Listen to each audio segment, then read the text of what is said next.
కాళేశ్వరం పక్కా దోపిడీ ప్రాజెక్టే. ఈ ప్రాజెక్ట్ ద్వారా కేసీఆర్ ఖాందాన్ అడ్డగోలుగా సంపాదించింది.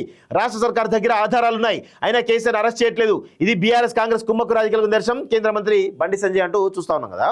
సో ఇక్కడ సడన్గా నిన్న ఈటెల రాజేందర్ ఏదది మన వికసిత్ భారత్ అనుకుంటూ ఒక సభ సంకల్ప సభ పెట్టిండు ఇక్కడ హైదరాబాద్లో. ఆ సభ ప్రారంభమయ్యే గంట ముందు బండి సంజయ్ కాళేశ్వరం ప్రాజెక్టు గురించి మాట్లాడాడు.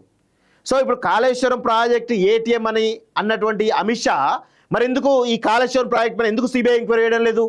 సరే, రేవంత్ రెడ్డికి చేత కావట్లేదు, కమిషన్ అది ఇది అన్ని పక్కదారి బట్టి అనుకుందాం, కేసీఆర్కి అమ్ముడు పోయింది అనుకుందాం.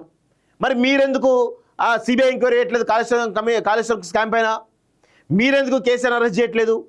ఇక్కడ ఏం లేదు, ఈటెల రాజేందర్ని ఇరికించేటువంటి ఒక ప్రయత్నం బండి సంజయ్ చేస్తూ ఉన్నాడు. దానికోసమే కాళేశ్వరం సంబంధించిన అంశం తెరపై తీసుకొచ్చేసిండు.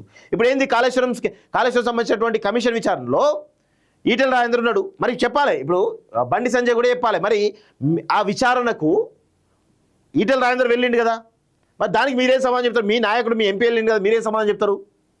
అంటే ఇది చాలా స్పష్టంగా గుర్తుపెట్టుకోండి. అది ఏది ఆ కేంద్ర మంత్రిగా మీరు హోంశాఖ సహాయ మంత్రిగా ఉన్నారు, మీ చేతిలో మీ యొక్క డిపార్ట్మెంట్లోనే ఆ దర్యాప్తు సంస్థలు అన్నీ ఉంటాయి, సిబిఐ ఉంటుంది, ఈడీ ఉంటుంది. మరి ఆల్రెడీ కేసులు నమోదై ఉన్నాయి, ఏసీబీ కేసులు పెట్టి ఉంది. మరి మీరు ఎందుకు ఇన్వాల్వ్ కావట్లేదు? సిబిఐ ఎంక్వైరీ ఏంటి చూద్దాం, వేసి ముందుకు పోతారా? అన్నీ ఊకదుంపుడు అంటే ఇదేం లేదు. ఈటెల రాజేందర్కు ఈ సభ సక్సెస్ అయితే రాష్ట్ర అధ్యక్ష పదవి వస్తాయేమో అటువంటి ఒక దాంతో ఈటెల రాజేందర్ ఇరికియడానికి బండి సంజయ్ కాళేశ్వరం అనేటువంటి అంశాన్ని తెరపైకి తీసుకొచ్చేసిండు. ఇట్లా ఉంటుంది బీజేపీ యొక్క పరిస్థితి. బీజేపీ అందుకే ఎదగదు. తెలంగాణలో ఎదగకుండా ఉండడానికి ఎవరు ప్రయత్నం చేస్తున్నారు? సొంత పార్టీ నేతలే పెద్ద ఎత్తున ప్రయత్నం చేస్తూ ఉన్నారు తప్ప ఎక్కడా కూడా పార్టీని అధికారం తీసుకొద్దాం, పార్టీని బలోపేతం చేద్దాం అనేటువంటి సోయి వాళ్ళకు లేదు. ఒకరిపైన ఒకరు బురదలుకుంటూ పార్టీని మొత్తం కూడా సర్వనాశనం చేస్తూ ఉన్నారు ఈ యొక్క బీజేపీలో ఉన్నటువంటి కొంతమంది వ్యక్తులు. ఇప్పుడు ఈటెల రాజేందర్ వికసిత్ సంబంధించినటువంటి సభ పెడుతున్నప్పుడు మీరెందుకు అంత పెద్ద ఎత్తున కాళేశ్వరం ఇప్పుడే నిర్ణయం తీసుకొచ్చారు? అంతకుముందు ఎందుకు మాట్లాడలేదు? నిన్న ఎందుకు మాట్లాడిరు బండి సంజయ్? అంటే దాని వెనకాల ఉన్నట్టు వ్యూహం ఏంది? వెనకాల ఉన్నట్టు కుట్ర ఏంది? కేవలం ఈటెల రాజేందర్ టార్గెట్గానే నిన్న బండి సంజయ్ కామెంట్ చేసిన చాలా స్పష్టంగా గుర్తుపెట్టుకోవాలి.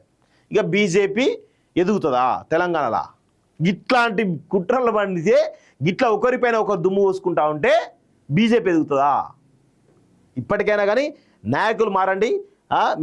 మీరు ఎన్ని చేసినా మళ్ళా అంతో కొంత బీఆర్ఎస్ బయటపెట్టే స్థానిక సంస్థల ఎన్నికలు తప్ప మీకు వచ్చే సీట్లు కూడా రావేమో అనేటువంటి దాంట్లో ఉన్నాయి. మీకు నిజంగా చిత్తశుద్ధి ఉంటే కాళేశ్వరం మీద సిబిఐ ఎంక్వైరీ చేసి కేసీఆర్ అరెస్ట్ చేయండి చూద్దాం. సరే, వీళ్ళకి రేవంత్ రెడ్డి అమ్ముడు పోయింది అనుకుందాం, రేవంత్ రెడ్డి చేతకాలేదు అనుకుందాం, మీరు చేయండి చూద్దాం. అవుతుందా మీతోని? కేంద్ర హోంశాఖ మంత్రివే కదా నువ్వు, నీ కిందనే కదా సిబిఐ ఉంటుంది, ఈడీ ఉంటుంది, అన్ని దర్యాప్తు సంస్థలు ఉంటాయి. మరి చూద్దాం. అది చేత కాదు మనకు అది చేత కాదు. పార్టీని సొంత పార్టీని ముంచడమే మనకు జరిగేటువంటి ప్రయత్నం. విదేశాల్లో ఉన్నత విద్యను చదువుకోవాలని అనుకుంటున్నారా? అయితే వెంటనే ఫ్లైగ్రాండ్ ఓవర్సీస్ ఎడ్యుకేషన్ కన్సల్టెన్సీని సంప్రదించండి. మీ విదేశీ కలలను సాకారం చేసుకోండి. ఫ్లైగ్రాండ్